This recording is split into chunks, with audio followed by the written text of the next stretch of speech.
E aí, pessoal, vamos lá então? Tá bom, não tá? Tá gostoso ficar fazendo esses vídeos aí, ficar estudando em casa, é cômodo, não é? É muito bacana, ó. Pega a listinha de química de novo, vamos continuar, vai. Eu fiz do 1 ao 6 na outra lista, e aí agora você vai a partir do 7. Deu meia hora, 35 minutos o outro vídeo, eu não sei quanto tempo que deu, não dei uma olhada, mas vamos ver se a gente não estende muito, porque fica muito difícil, tá? Questão número 7. Qual é a diferença entre vapor e gás?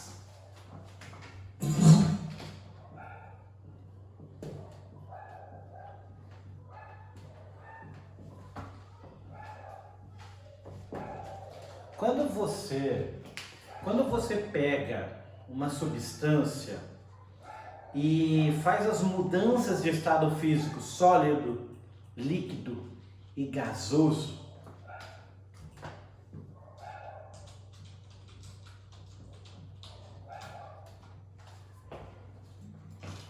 você está mudando o estado de agregação da matéria, ou seja, o estado sólido, a molécula é muito compacta, o estado líquido, a molécula é mais solta, e o estado gasoso é muito mais livre e com alto grau de agitação molecular e alto nível de liberdade molecular. Tudo isso está verdadeiro, tudo isso está certo.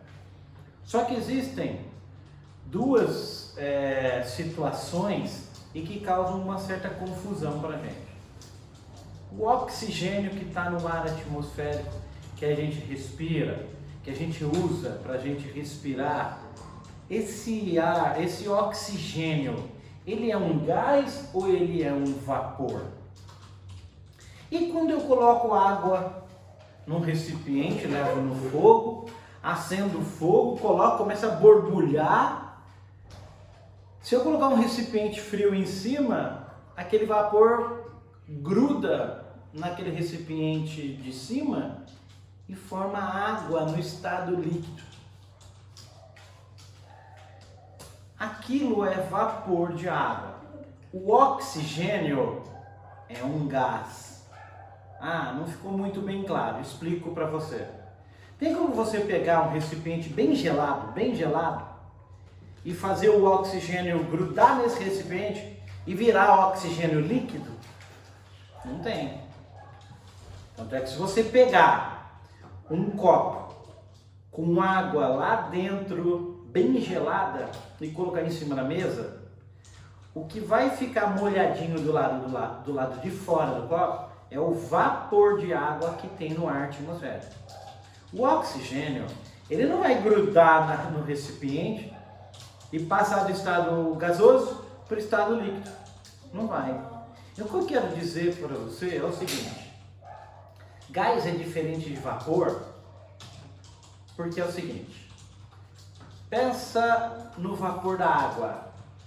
A água evapora, forma chuva, né? A água evapora, forma nuvem, resfria e volta na forma líquida. A água dá para voltar de vapor para líquido só de resfriar, só de tirar a temperatura dela. O oxigênio não. Não adianta você resfriar o oxigênio. É muito difícil de você pegar o oxigênio e fazer ele virar oxigênio líquido. É difícil. Ah, eu vou colocar o oxigênio dentro do congelador e vai virar oxigênio líquido. Não, não vai. O vapor da água, se eu colocar dentro do congelador, vamos supor que fosse possível, se eu colocar o vapor da água dentro do congelador, ele volta a ser água líquida. O oxigênio, eu posso colocar lá dentro, ele não vai ficar líquido. Então, assim, a diferença de gás e vapor. O vapor vira líquido fácil com resfriamento. O gás não. Se eu resfriar o gás, ele não vira líquido. Com facilidade ele não vira. Agora, para eu resfriar o gás e ele virar líquido, eu tenho que causar uma outra coisa nele, aumentar a pressão. Quando eu aumento a pressão no gás, aí eu liquefaço. Eu aumento a pressão, eu aproximo as moléculas e resfrio ao mesmo tempo. Aí ele vira líquido. Eu sei que é um pouco difícil assim você entender, mas você pode pensar na situação, se eu levar oxigênio dentro de um congelador, eu não vou liquefazer, eu não vou ter oxigênio líquido, só porque eu resfriei.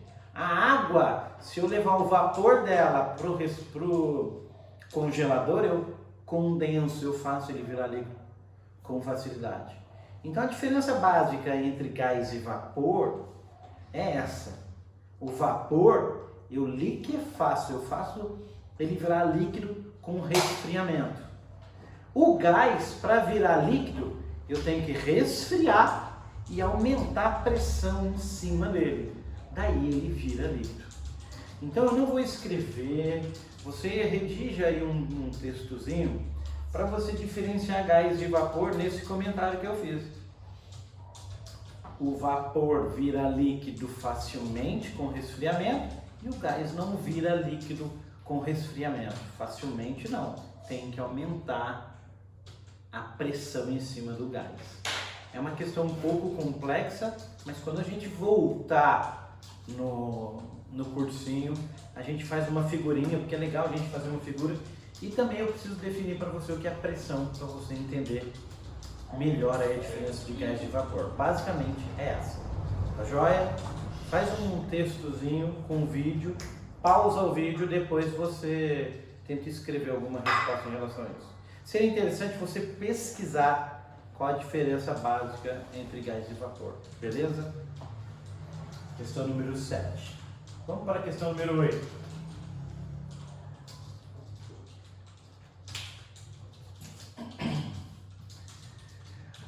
A questão número 8 é uma questão que eu ensinei vocês a fazerem em classe para diferenciar estado sólido, líquido e gasoso.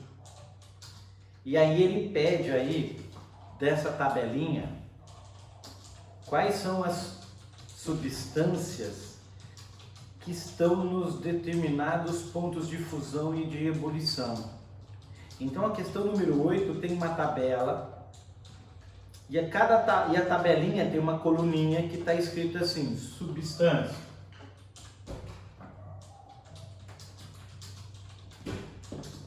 Aqui nessa coluninha você coloca oxigênio, fenol e pentano.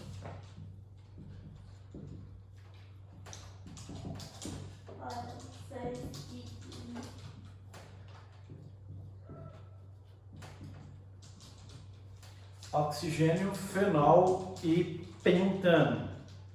Ponto de fusão, ponto de ebulição.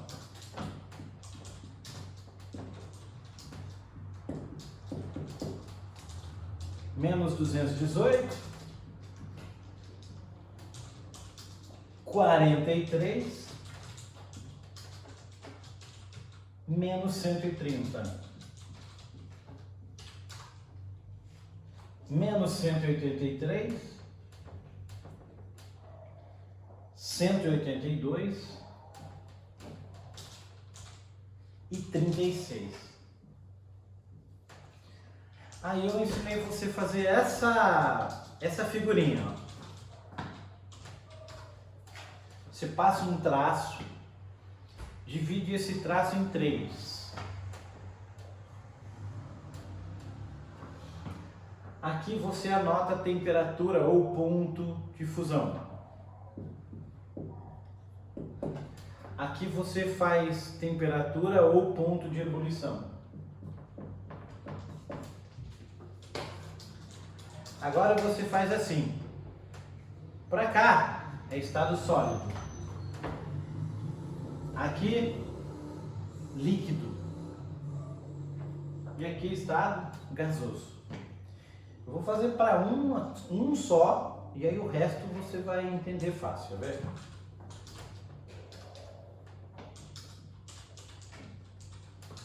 Vamos pegar o oxigênio.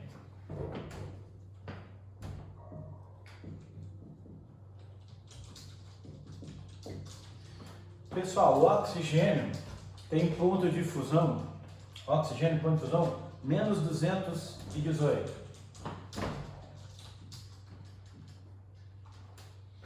O oxigênio tem ponto de ebulição, menos 183.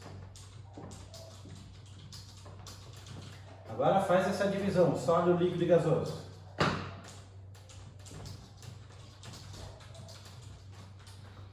Aí o exercício te dá uma dica. Olha o que o exercício diz para você.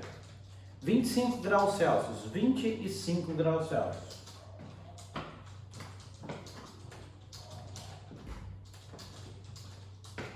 Você vai pegar 25 graus Celsius e vai colocar aqui. Por exemplo, para cá, aqui é menos 218, para cá, menos 219, menos 220, eu estou diminuindo. O 25 não tá para cá, não tá. 25 está entre menos 218 e menos 183? Também não. Para cá, ó, não tá o 25. Então onde é que está o 25? 25 está, ó, para lá, acima de menos 183. Então eu venho aqui e anoto, 25 está aqui, ó. Então se 25 está para lá, qual é o estado físico dele? Gasoso. Agora você faz isso com todos aqui, ó. Você pode fazer assim, ó. Usa a tabelinha.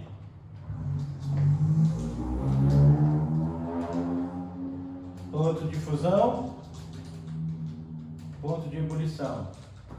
25 graus Celsius. 25 graus Celsius está para cá, antes do 43. Ah, então está na região do sólido, que é líquido e aqui é gás. O fenol é sólido em 25 graus Celsius. E o pentano? Pessoal, não se importa com essa nomenclatura fenol, pentano, que isso daqui não cai para vocês saber o que é. Isso é matéria de terceira no ensino médio, de química, mas só para você saber identificar se é sólido, líquido ou gasoso. Vamos fazer o de baixo aqui.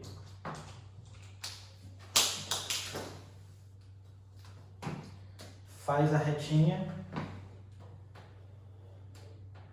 Aqui é ponto de fusão, aqui é ponto de ebulição. Aqui é estado sólido, aqui é líquido e aqui é gasoso. 25 graus Celsius. Onde é que está 25 graus Celsius? Nessa tabelinha aqui. Está antes de menos 136? Não.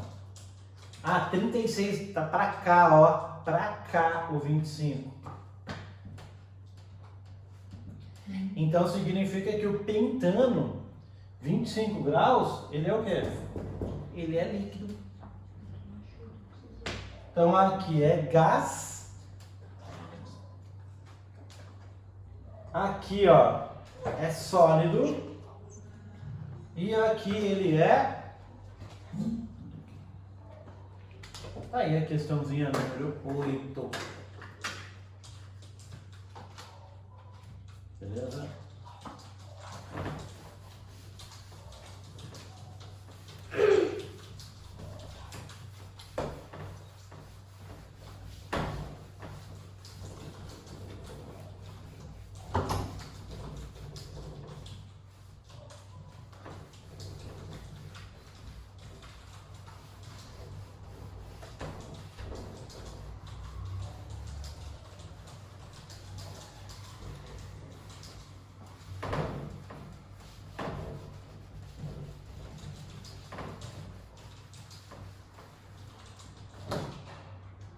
Vamos para a questão 9.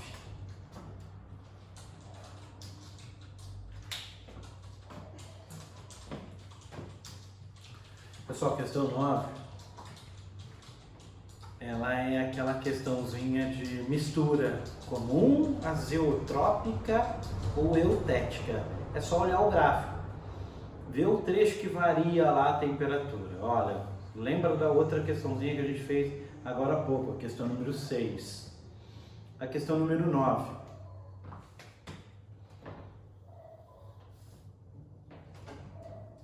Temperatura por tempo. E o gráfico é assim, ó.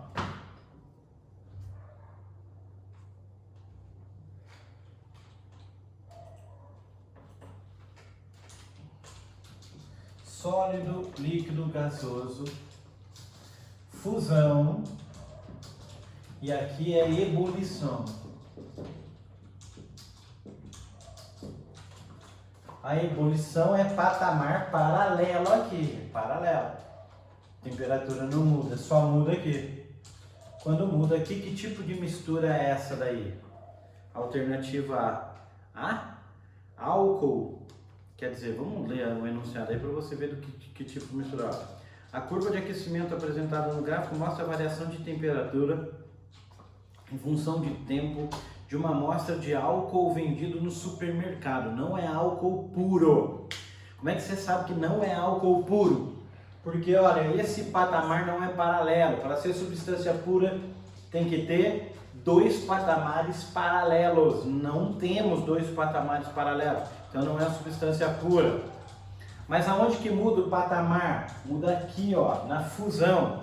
Que tipo de mistura é o álcool de supermercado?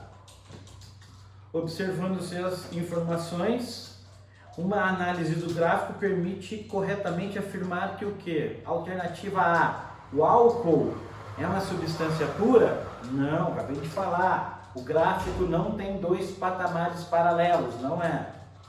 B, o vapor formado no final do aquecimento forma só etanol, não.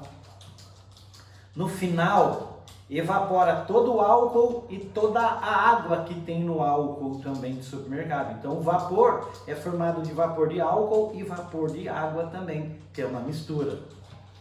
Não é a alternativa B. A alternativa C. A temperatura de ebulição. Ebulição é constante. Mostra que é uma mistura azeotrópica. Como assim azeotrópica? A azeotrópica é quando muda a temperatura de fusão. Aqui o começo, ó. Azeotrópica. Então, de fato, muda a temperatura de fusão? Sim. Então, é uma mistura azeotrópica. Porque aqui é constante. Então, aqui é uma mistura azeotrópica. A alternativa correta da questão 9 é a alternativa C. A questão 10 é a mesma coisa que a gente acabou de fazer. A questão 10 é o seguinte, tem aí vários gráficos. A questão 10 tem vários gráficos. O gráfico A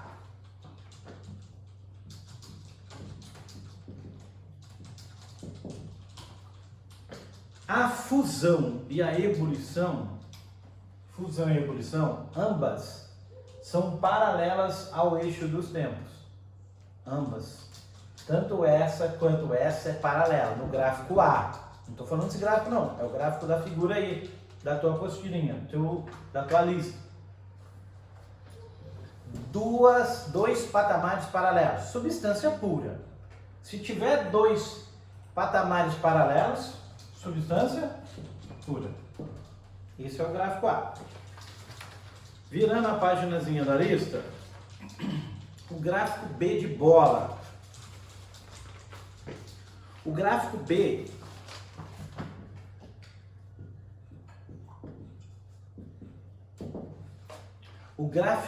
de bola mostra o seguinte, olha aí na tua lista.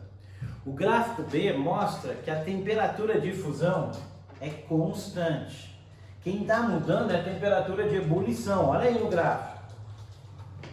Ebulição. Se muda a temperatura de ebulição, que tipo de mistura é essa? Variou aqui, então é uma mistura eutética.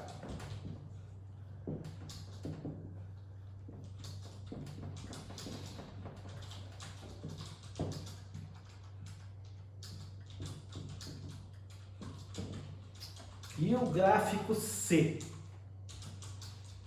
Se você observar o gráfico C da tua lista aí, os 2 patamares são paralelos? Da fusão e da ebulição são paralelos? Não. O da fusão está mudando. É igual esse gráfico aqui, ó. Gráfico C. Gráfico C é igualzinho esse daqui. Aqui está mudando. Olha aí o teu gráfico. Aqui muda. Então significa que o gráfico C não é substância pura. É uma mistura. Mas que tipo de mistura? É uma mistura comum? Também não. É uma mistura que só muda aqui. Aqui não muda. Então que mistura é essa daqui?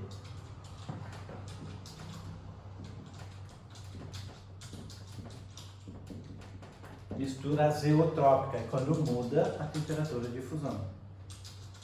Analisou os gráficos, agora analisa as alternativas. A análise dos gráficos afirma que o gráfico A e C correspondem ao gráfico de misturas? Não, porque o gráfico A não é mistura, é substância pura. O B de bola, A, B e C correspondem a substâncias simples? Não, nada a ver, substância simples, até mesmo que aqui é mistura, não é substância simples.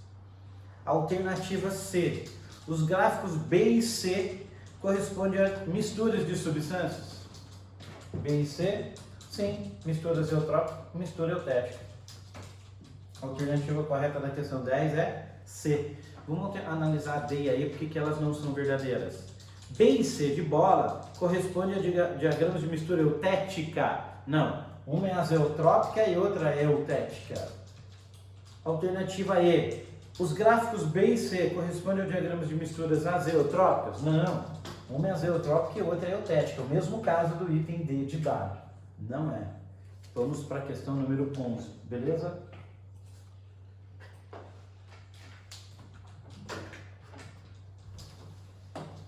Quanto tempo a gente tem aí? 9 minutos.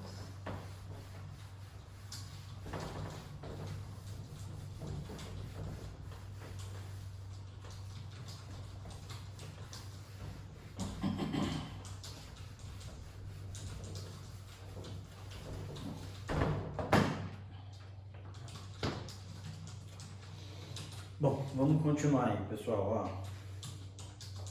Questão número 10. A questão número 11.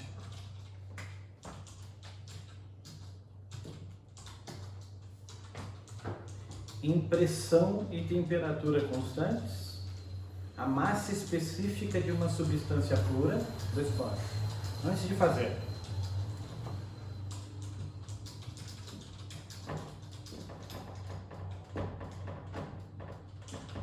quando você lê massa específica, você vai entender isso daqui como sendo a densidade.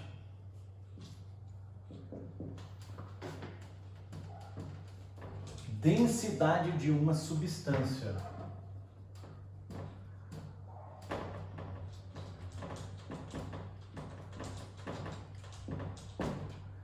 Entenda isso. Entenda como densidade da substância. Da substância pura, não do corpo. Aí você escreva a fórmula da densidade. Massa dividida por volume. Agora vamos analisar as alternativas para assinalar a correta. A densidade depende da massa e do volume do corpo, ou da substância no caso. Aí ela fala assim, a densidade é diretamente proporcional à massa? Pessoal, por que isso daí é falso? Porque quanto maior for a massa, o corpo tem muita massa, ele vai ter muito volume. Então se eu aumentar a massa, eu aumento o volume. Então a densidade não muda, então ela não é diretamente proporcional à massa. Então não tem que considerar isso. B de bola, inversamente proporcional ao volume? Não, também. Porque se o volume aumenta, a massa também tem que aumentar, porque quanto maior o volume, maior a massa. Então, a densidade não muda. Aqui abro uma observação. Cuidado! Isso daqui não serve para o estado gasoso que eu estou falando. Porque o estado gasoso, dependendo do recipiente, dependendo da pressão que o corpo estiver, tá certo? Dependendo da pressão e da temperatura que o corpo estiver, a massa continua constante, mas o volume muda. Então isso daqui tem uma observação do estado gasoso. Mas a alternativa B também não é considerada correta. Alternativa C, é constante somente para pequenas porções de substância? Não. Pequena porção, massa pequena, volume também pequeno. Mas a densidade ou massa específica continua constante. A alternativa D, pessoal, essa questão é meio complexa, não é fácil não, por causa dessas definições que eu falei. A alternativa D de dado, ela diz assim, que a massa específica é calculada pelo quociente você sabe que é uma divisão entre a massa considerada da substância e o volume ocupado pela substância, de fato. Massa dividida por volume te dá a massa específica ou a densidade do corpo. Por isso que a alternativa correta aqui é a alternativa D de dado, que é a melhor, que se aproxima aí. Cuidado com essa questão, que ela é complexa. Porque considerando o estado gasoso, o volume vai variar com a pressão, com temperatura e essas coisas aí, pessoal. Tá certo? Então eu vou dar uma parada por aqui para o vídeo não ficar muito extenso. Aí depois a gente grava aí o restante das questões para você. A gente vem a partir da questão número 12. Obrigado.